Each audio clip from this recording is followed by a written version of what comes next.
دنیا کے سمندر میں موجیں بھی ہیں اور طوفان بھی۔ جو شخص اس سمندر میں اپنی کشتی چلانا چاہے وہ مجبور ہے کہ موج اور طوفان کا مقابلہ کرتے ہوئے اپنی کشتی مطلوبہ منزل کی طرف لے جائے۔ جنگل میں جھاڑیاں اور درندے ہیں۔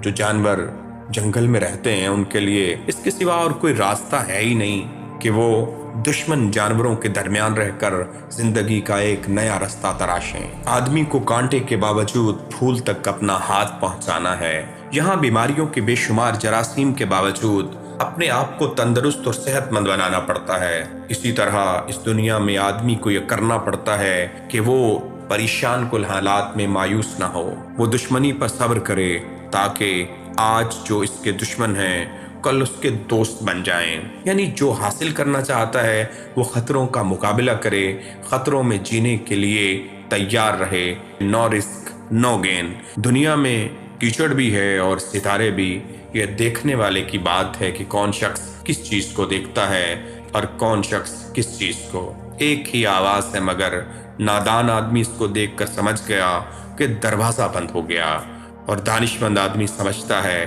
کہ دروازہ اس کے لیے کھول دیا۔